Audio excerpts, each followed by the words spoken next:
different to be in person. It's good. Thanks, everybody, for joining us. Appreciate it very, very much. The last few weeks, I've spent some time talking with some of our chiefs of police around the state, as well as talking with some law enforcement officers, rank and file, who are out there every single day.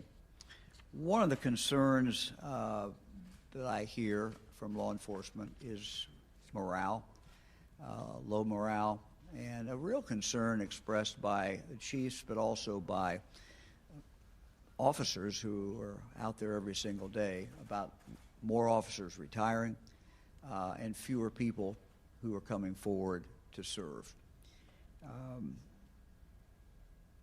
I've talked with officers, frankly, whose commitment to law enforcement goes back generations, third generation sometimes. But some of them are telling their own kids, don't get into law enforcement. One chief told me that they recently offered the civil service test, and although they typically have around 200 candidates, this year they had a mere 37. The inability of law enforcement agencies to recruit and retain qualified and professional officers, if this trend line continues, it certainly is not good.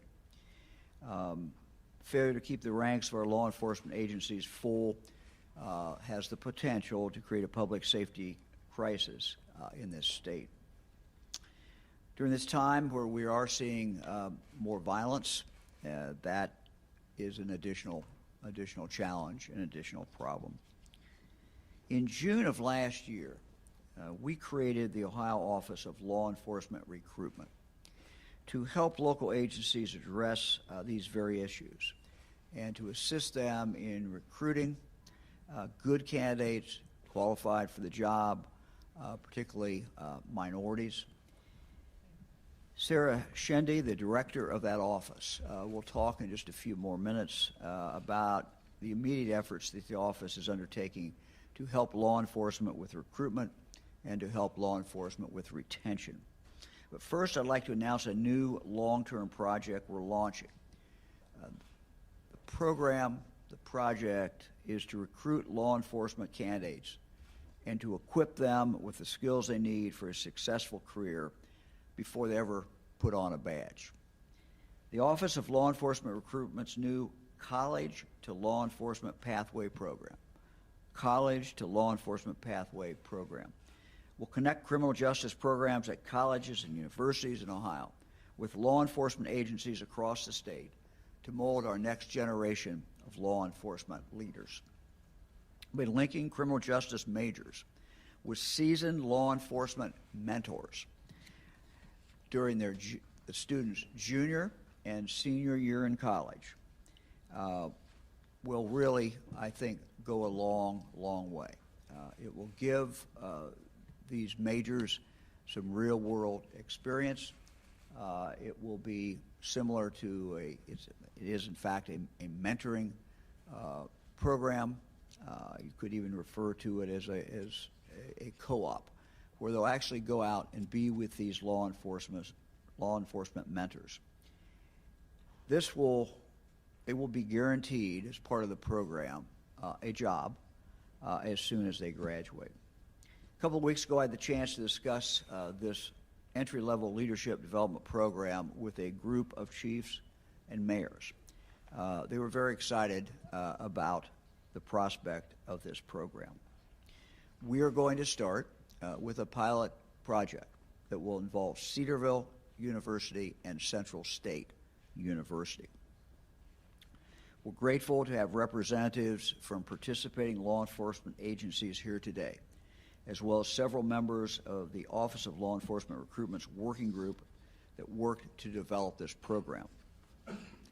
We also have representatives from both the universities here, including Dr. Virginia Redmond from Central State and Dr. Patrick Oliver from Cedarville University. Let me also mention Dr. Oliver has been a consultant to our office for some time, a consultant to our recruitment office, and he will give more details about this pilot project. So let me first turn to Dr. Oliver.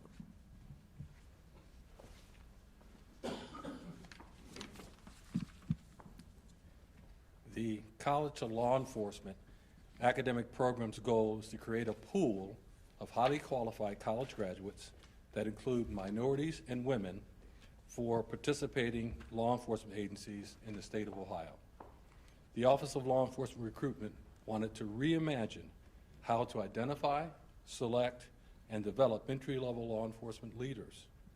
We decided to focus on college students because there is research evidence to support several advantages to hiring college graduates.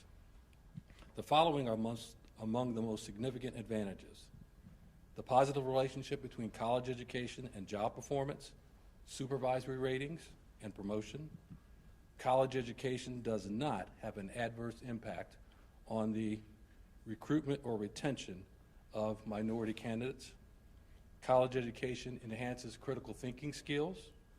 College education develops the ability to relate to the community effectively. And college education enhances one's ability to be a leader. The College of Law Enforcement academic program represents just one method to improve the recruitment, selection, and retention of law enforcement officers in the state of Ohio. This program does not prevent law enforcement agencies involved in a pilot study from hiring the majority of their officers using the current hiring process. It simply provides another opportunity for access to suitable, quality law enforcement candidates. No person within or outside law enforcement profession can predict with complete accuracy the challenges law enforcement will face even 5 years from now. However, if the profession hires quality people, they will be prepared to meet those challenges while providing service with integrity. The quality of law enforcement service in the community will always be equal to the quality of law enforcement officers that serve that community. No amount of organizational skill or equipment can replace the human relations skills of the individual officer. The hiring of a law enforcement officer is the single most important function of any law enforcement agency. It is the mission of the Office of Law Enforcement Recruitment to assist Ohio law enforcement agencies with this most important task. Here's a list of law enforcement agencies who made a soft commitment to the College to Law Enforcement academic program. It's not official commitment because all of these agencies have been asked to make a rule change to be able to hire graduates to this program. The following agencies have agreed to be a part of this program as long as they can make the rule change. And I don't know if, Governor, you wanted to mention those. I'll let the Governor mention those agencies, but those agencies are, most of them are present here, and many of the leaders of those agencies are present here today. And so also present, once again, are Dr. Virginia Redmond, Dr. Brad Buckmeyer from Central State University, and Dr. Mark Smith from Cedarville University. So, Governor, I'll let you mention those agencies. Thank you. Doctor, thank you very much. Dr. let me just say, has advised us for some time. He is a true expert in the area of minority recruitment, and he has written a number of articles in regard to this, and is a real, as I said, a real expert. We now have 11 agencies that have expressed a desire to be part of this. These are Franklin County Sheriff's Office, the Xenia Police Department, the Beaver Creek Police Department, Westchester Police Department, Lancaster Police Department, Lebanon Police Department, the Dublin Police Department, Fairfield Township Police Department, Fairview Park Police Department, the Ohio State Highway Patrol, the Ohio Department of Natural Resources, Division of Parks and Watercraft, and the Reynoldsburg Police Department. Here to talk about the involvement of the Franklin County Sheriff's Office is David Masterson, the Sheriff's Director of Administrative Services. David, thank you.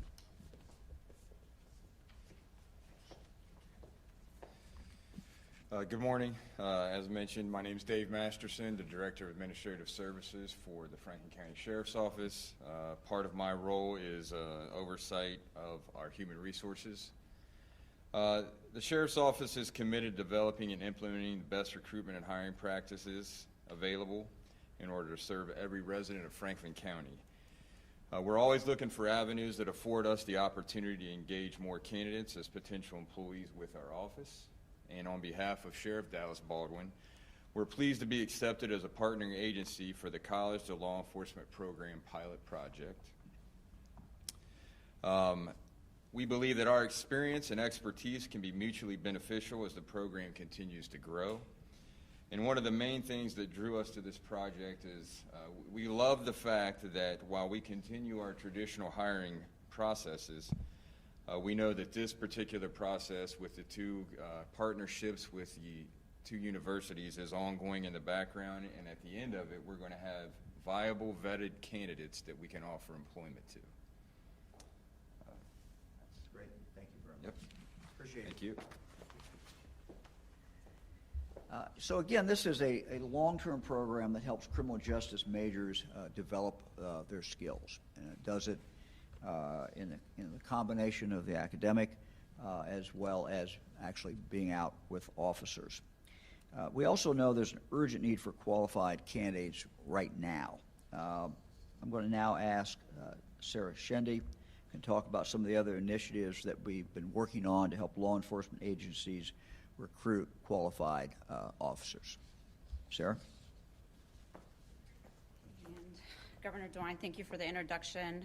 So I'm going to just talk about a few of some of the short-term things that the Office of Law Enforcement Recruitment is doing on a daily basis. I would like to say Monday through Friday, but I'm going to extend it to Monday through Sunday to help police departments find and attract those qualified applicants.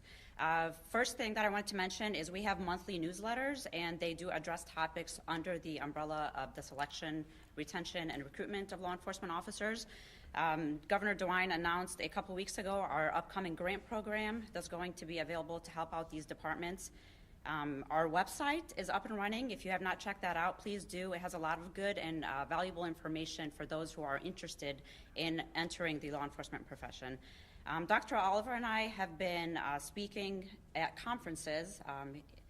We have also the Attorney General's Conference coming up in October, and yesterday I spoke at the School Resource Officer Conference on how police officers in schools also impact recruitment in the state of Ohio. Twice a month we hold educational webinars, again, covering the same three topics: selection, retention, and recruitment of police officers. And those webinars are free, and they have been very well attended. And we are promoting the Grow Your Own program, which Dr. Oliver talks about in one of his books. To target more minorities and women, we have a couple of women empowerment panels that are scheduled to go out on webinar as well, and those usually involve Q&A to talk to women that are in supervisory positions in law enforcement. We also do one-on-one with police departments in terms of if they need help with their recruitment strategies. We do one-on-one with colleges. The two colleges that I have worked with the most have been Kent State University and the University of Akron. And I've also done engagements virtually and in person with open enrollment academies. The last two things that I'm going to mention are my efforts with speaking to youth police academies around the state of Ohio. And I think the most valuable thing and my favorite thing to do is the one-on-one guidance and mentorship to cadets and our potential recruits that want to come into law enforcement. Thank you, Governor. Thank you very, very much. We continue to work with the state legislature. This is budget season, and there are a number of initiatives that were in our proposed budget and that we hope will be included in the final budget passed by the state legislature. One of these is to direct more funding to the Ohio Law Enforcement Recruitment Office. The funding would create a new grant program to fund innovative ideas at the local level to recruit female and minority officers. Things like law enforcement academy scholarships, law enforcement explorer posts, police athletic leagues, K through 12 mentoring programs. All of these things play a role ultimately in recruitment. The earlier you can reach a young person, get them interested in law enforcement or in any profession, the better chance there is that that person will end up in that profession. We're also working hard through the budget to give our officers the tools they need to help reduce violent crime in our communities. We continue to hear from law enforcement officers that it's a small number of the criminal element that causes most of the violent crime. We also have data that clearly shows this. The budget that the legislature is working on right now, we hope will include funding for violent crime reduction grants that can be used by agencies to implement new violent reduction strategies such as gunshot detection technology, expansion of safe streets task forces, and other innovative local violent crime reduction initiatives. We also plan to support our local law enforcement agencies through the new budget by expanding our Ohio School Safety Center, as well as the Ohio Narcotics Intelligence Center, or as we call it, ONIC. By expanding the ONIC, we'll also be able to increase analysts' investigative capacity to assist law enforcement in cases where violent crime is linked to narcotics trafficking, as it is many times. We also intend to expand the ONIC's capabilities so that we can provide that level of service all across the state of Ohio to every law enforcement agency. Our job is to help and support Ohio's local law enforcement with the resources and the assistance that they need. And what we're announcing today, we believe, will be of significant help. Now, happy to take any questions. Governor, you mentioned about incentives, about the grant program. Can you elaborate a little bit more, especially for the young folks that are watching, why they should even join the law enforcement in the first place, since you said since morale is pretty low? Well, it's probably better coming from someone who's in law enforcement. I don't know if anyone wants to take on that question. You want to take it? Sure. You might tell them about your. Why don't you, Sure. Sarah, tell them about your law enforcement background, though. Sure. I've been with the Copley Police Department since 2008, and I say this phrase almost every single day. This is the best job on the planet. It is the most fulfilling. A lot of people think about leaving behind a legacy. As a police officer, you get to see your legacy within your community and within the kids that you interact with. So I do understand that this is a very rough time for law enforcement, but that's when leaders rise. And as I mentioned in the SRO conference yesterday, every single police officer in uniform is a leader, because every single time we're out in the community, we do have the potential of impacting lives and changing lives.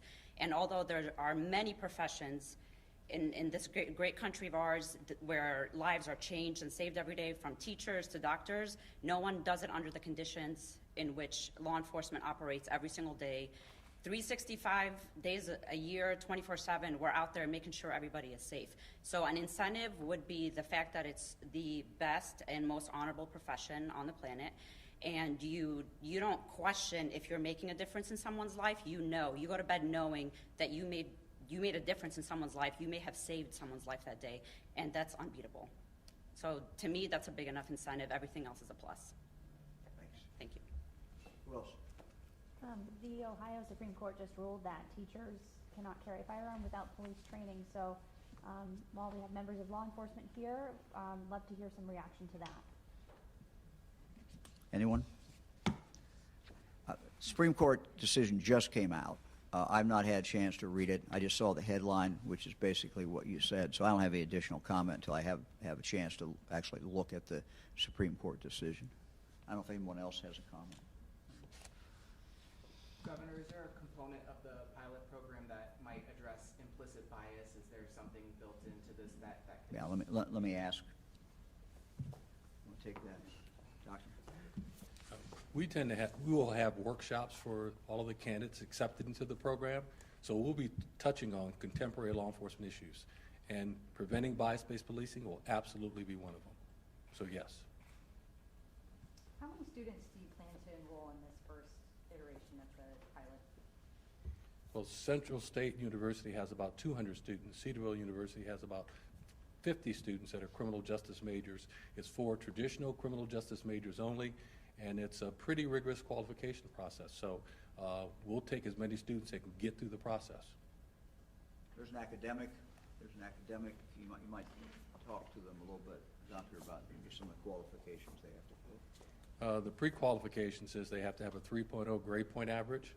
They have to meet our attendance requirements. They have to be students of high moral character. We have 6 core values. They are going to be interviewed by faculty at each of the universities. Those are the pre-qualifications. If they meet those, then they can apply to the program. Once they apply to the program, they are going to get a personal history questionnaire followed by a full, complete background investigation, followed by a polygraph, physical fitness testing, psychological, medical. They'll have to take a career assessment. So it's going to be a very extensive, rigorous process to get in this program. I think it'll probably have a fairly high elimination rate, but we are raising standards, not lowering standards. We want to get the very best college students to be in this program so that they can be hired by the agencies represented here today. Is there a parallel with I'm thinking of the college programs like junior ROTC?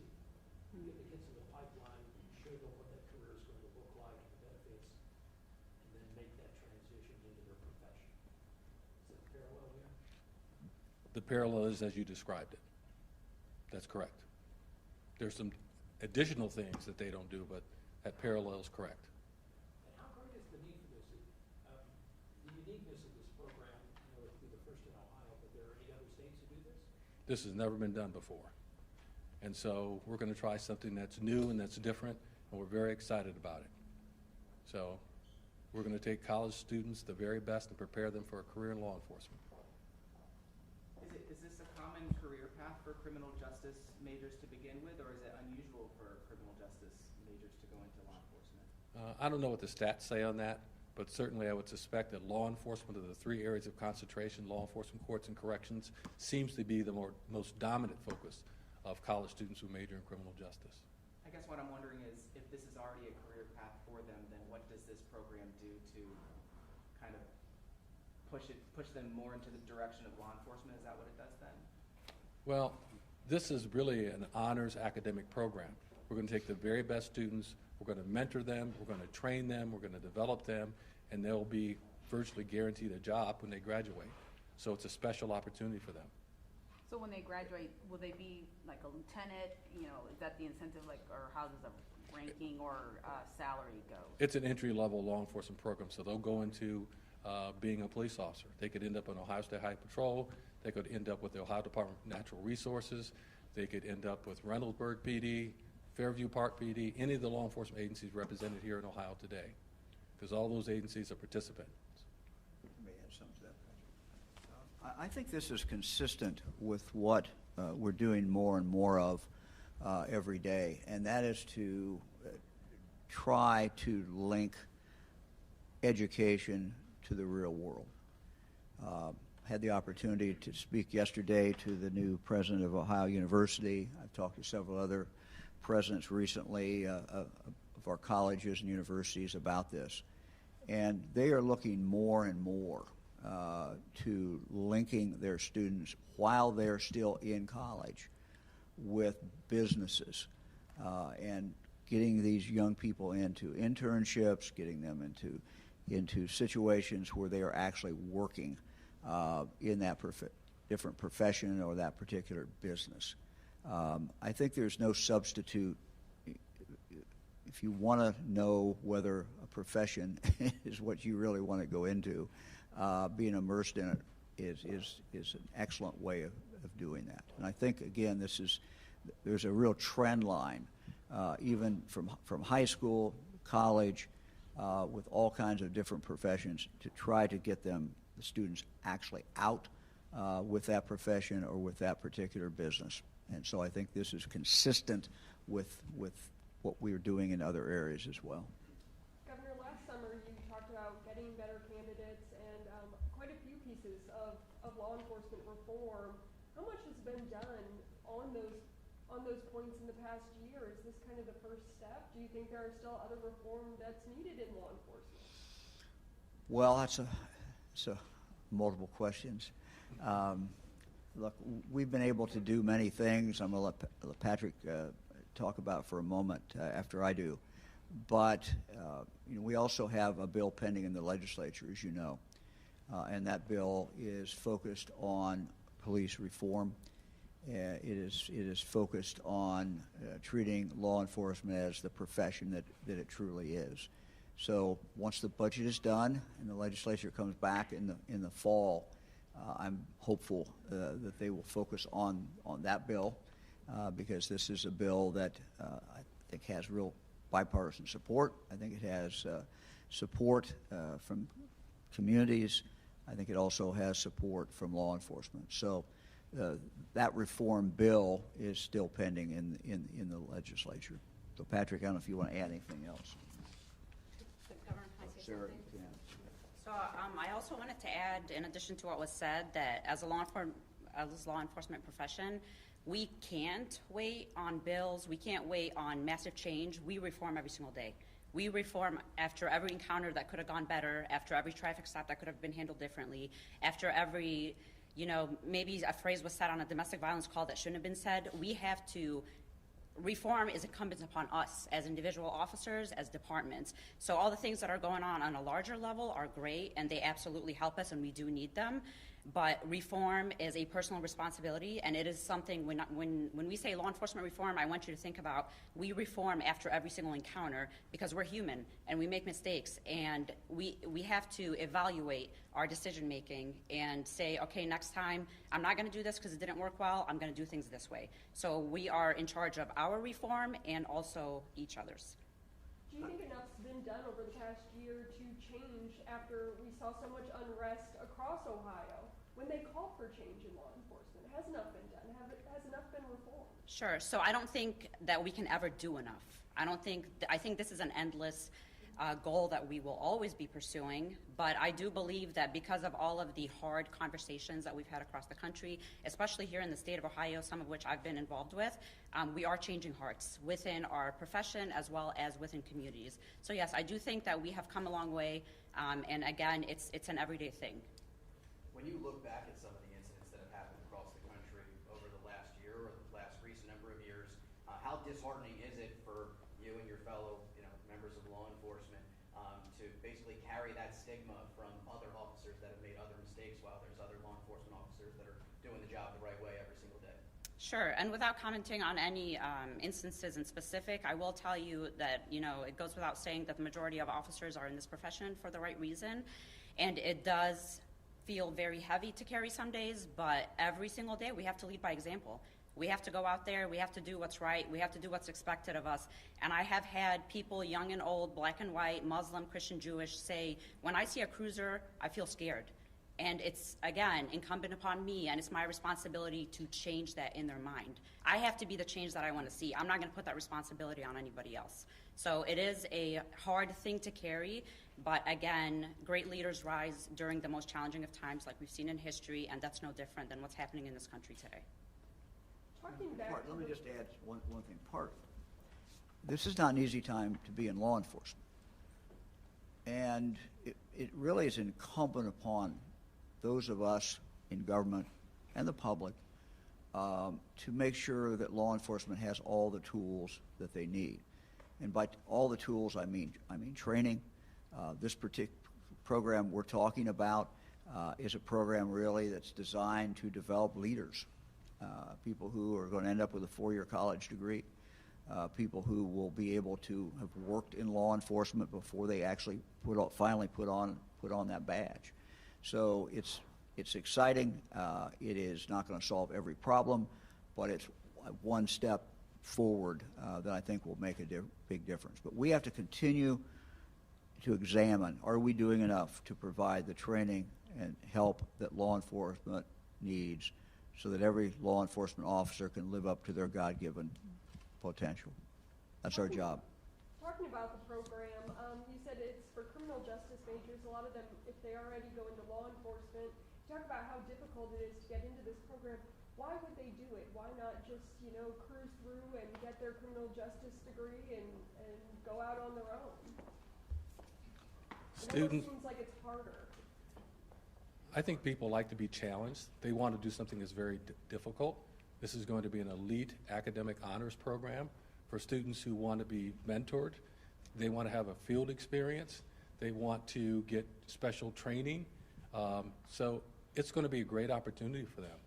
And so I think in knowing that they're going to be guaranteed a job when they graduate, all those things are going to be a big plus for them. So I think they'll want to be a part of this. It was mentioned that this program can help increase the hiring of women and Well, the two universities represented, Cedarville University and Central State University, have majority, minority, women, and so there's a composite of all the people that we're looking for in both those institutions. But if they're already criminal justice majors and they're already on this career path, how does this increase? How does it increase hiring? Well, the two big problems in law enforcement in regard to hiring, recruitment, selection, and retention is a top 3 issue nationally. And the two issues for law enforcement agencies are, one, we can't get enough qualified candidates through the process. And two, we can't get enough qualified minorities and women through the process. So this program addresses both of those at the same time, because we're going to recruit them, select them, train them, develop them, and then have a pool of highly qualified candidates that include both minorities and women. So it's not so much increasing the pool, but it is giving law enforcement agencies access to qualified candidates.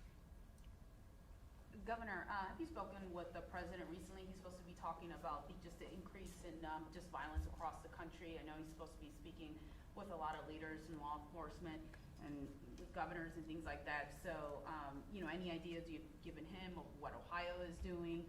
Or, again, just recently? I've not had any conversation with the president recently about that. What are your thoughts on the rise in violence across Ohio? You mentioned a couple things that you hope get in the budget that could help that, but you know, we are hearing more and more about records being broken, at least here in Columbus, in a record-breaking year. What are you seeing and what can be done? Well, one of the reasons I went out and to meet with law enforcement officers in the last few weeks is to really discuss directly with them what they're seeing, what they're hearing. I meet with chiefs, but I want to also, frankly, meet with rank and file officers. I met with some from the Columbus PD. I did the same thing with the Springfield PD.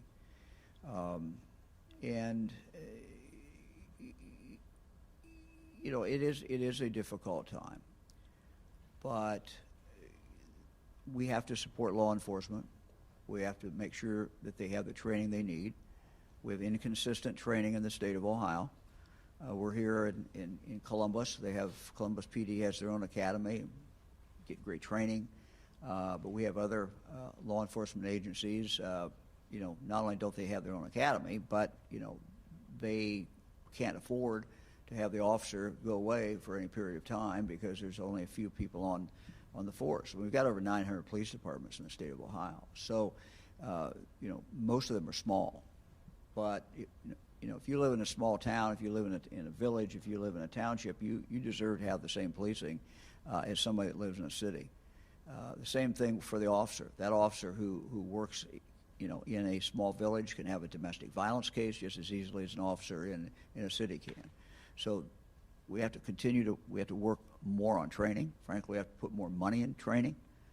Second, we do have initiatives in this budget that it would appear, at least at this moment, I don't count things until they're done, but it would appear that both the Senate and the House support them.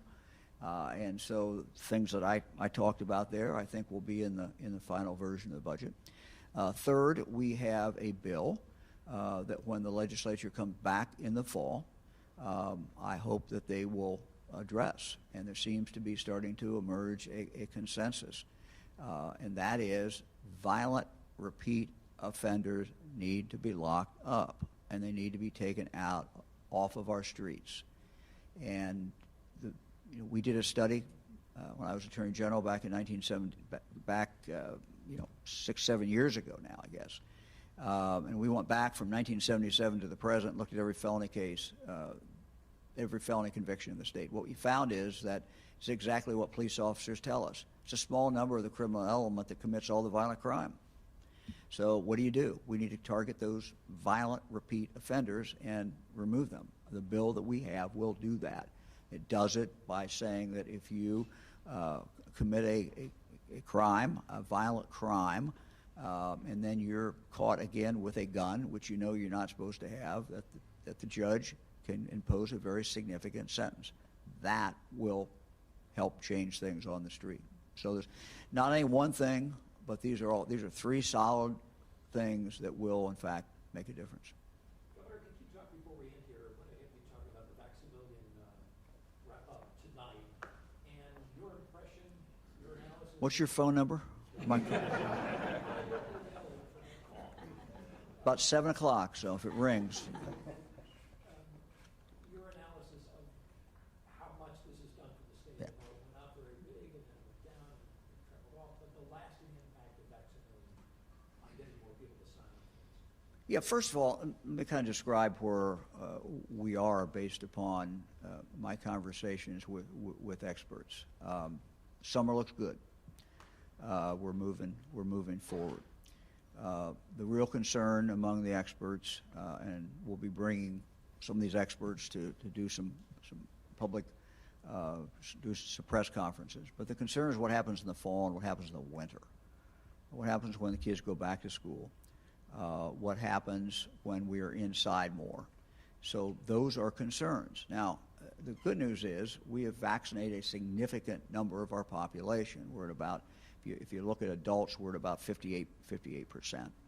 The bad news is that still leaves a lot of people who are not vaccinated. If you look at our county chart, and we break this down by county, all 88 counties, and what you find is that there's some counties that are really low in vaccination rate. And so those are the areas that we worry about. School goes back in, people are moving around, they're inside more. We worry about outbreaks that will occur. We are losing, best we can tell, and deaths are lagging. So you never get the data in the right. You don't get it immediately. It's lagging. But I've asked our data people to look at this, and they told me this morning that they think we're averaging today about 14 deaths a day in Ohio from COVID. So we're not through this. Is my point, Jim? We're a lot better off than we were. We have the vaccine, but we just have to do everything that we can to make the vaccine available for any Ohioan who wants it, and encourage Ohioans to take it. The Vax-A-Million was extremely successful. It was extremely successful in the first week. What it accomplished in the first week made it a success. The second week was a good week as well. After that, we assume that there continue to be some people who are getting vaccinated because of the Vax-A-Million, but clearly the impact went down after that second week. But it really punched it. We were going down like that.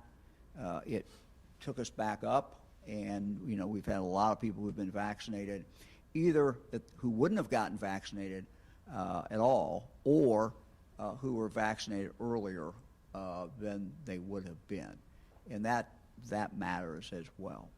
So successful, happy with it, but you're looking at the numbers today, and we edge up every day, but we have a ways to go. And again, I'm concerned.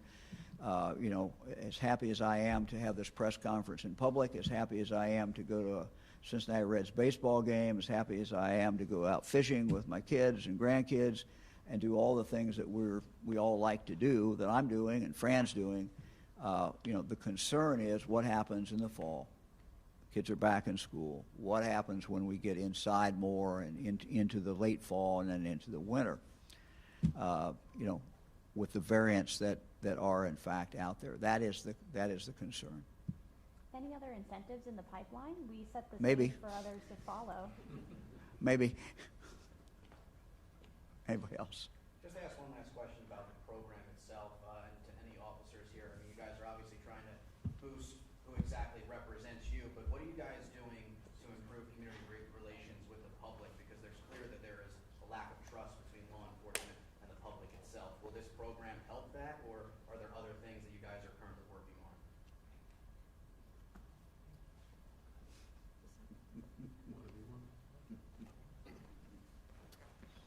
So that's something we work on every day. I mean, very little of what we do each day is shown to the public. But what we like to do is reiterate to the officers out there that you have to make that impact every single day. So it's not your community relations bureau. It's not a specialty assignment. Each officer has to go out there every day to make an impact on the public that they serve. So we just reiterate that and make it part of our culture within our agency. Give us a little couple of examples of that, just having conversations with the community. What's an example of making that impact? Yeah, I think there's an opportunity for an officer each and every day to have that contact, to show what we have tried to express today, which is that this is the most wonderful profession in the world. You get to make a difference in one person's life each and every call and each and every contact. But I think additionally to that, as a profession, we are also trying to lean into the conversations we heard for the last year, in particular with diverse communities who feel like they are expressing for the first time angst that they have had or concern that they have had about being protected as well in their communities. And so leaning into those conversations, I think, is critically important for us as a profession. And as an example, our department has, and our city, created a couple of community dialogues to continue that conversation as a community task force in Dublin and as a Chiefs Advisory Committee. And we've met each month with a group of, again, very diverse members and stakeholders in our community to have those critical conversations about policies and practices and procedure and where we're going as a profession. This is a fundamental opportunity not for us to just meet the expectations of today, but to project forward to figure out what does policing look like in the future in the state of Ohio and in the U.S. And so I think leaning into those conversations, but hearing those voices who are advocating for change and progress to be seen and heard and included in those conversations is critically important, because this is not a job we can do by ourselves, nor do we want to do by ourselves. We serve the community, we protect the community with the community, and so those partnerships are fundamental for us figuring out where we're going as a profession and going in public safety as communities in the state of Ohio. All right. Thanks, everybody. Thanks, everybody. Appreciate it. Governor. Thank you all. Excuse me, everybody, I can have everybody here. I Nope. want to get a big group photo. Group photo. Everybody can just kind of stay where you are. I'm moving this off.